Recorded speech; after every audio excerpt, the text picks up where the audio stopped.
નમસ્કાર ખેડૂત મિત્રો, આજના મહત્વના હવામાન સમાચારની સંપૂર્ણ માહિતી મેળવીશું. ચેનલમાં નવા હો તો ચેનલને સબસ્ક્રાઇબ કરી લેજો. તો ગુજરાતના ઘણા વિસ્તારોમાં છૂટાછવાયા વરસાદની શક્યતાઓ વ્યક્ત કરવામાં આવી છે. તો અમુક વિસ્તારોમાં ગાજવીજ સાથે પણ સારો વરસાદ પડવાની શક્યતાઓ વ્યક્ત કરવામાં આવી છે. ત્યારે આગામી 3 દિવસ માટે આગાહી કરવામાં આવી છે. તો જાણીશું સંપૂર્ણ અપડેટ. આજે તારીખ 22ના રોજ ગુજરાતના ઘણા વિસ્તારોમાં વરસાદની શક્યતાઓ છે. છૂટાછવાયા સ્થળોએ સાથે હળવાથી મધ્યમ વરસાદની આગાહી કરવામાં આવી છે. એમાં પણ પોરબંદર, જૂનાગઢ, ગીર સોમનાથ, અમરેલી, ભાવનગર, સુરત, વલસાડ, નવસારી, ડાંગ, વડોદરા, છોટાઉદેપુર, પંચમહાલ, દાહોદ, મહીસાગર અને અરવલ્લીનો સમાવેશ થાય છે. અમુક વિસ્તારોમાં છૂટાછવાયા ઝાપટા પડવાની પણ શક્યતાઓ વ્યક્ત કરવામાં આવી છે. તો 23 તારીખના રોજ ગુજરાતના અમુક વિસ્તારોમાં સારો વરસાદ પડી શકે છે. ખાસ કરીને દક્ષિણ ગુજરાતના વિસ્તારોમાં સારા વરસાદની આગાહી કરવામાં આવી છે.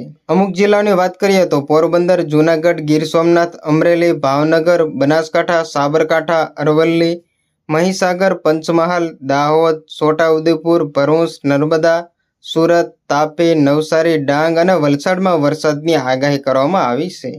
તો 24 તારીખના રોજ દક્ષિણ ગુજરાતના અને સૌરાષ્ટ્રના વિસ્તારોમાં ભારે વરસાદની શક્યતાઓ વ્યક્ત કરવામાં આવી છે. સાથે જ ઉત્તર ગુજરાત અને મધ્ય ગુજરાતમાં પણ સારો વરસાદ પડી શકે છે.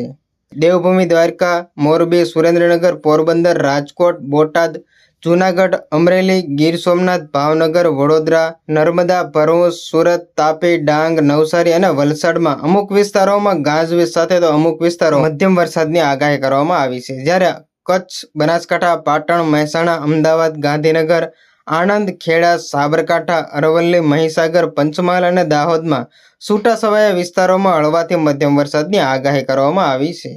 તો બસ આજની તે આટલી જ અપડેટ. ફરી મળીશું નવી અપડેટ સાથે. ત્યાં સુધી બન્યા રહેજો ખેડૂત ખબર યુટ્યુબ ચેનલમાં.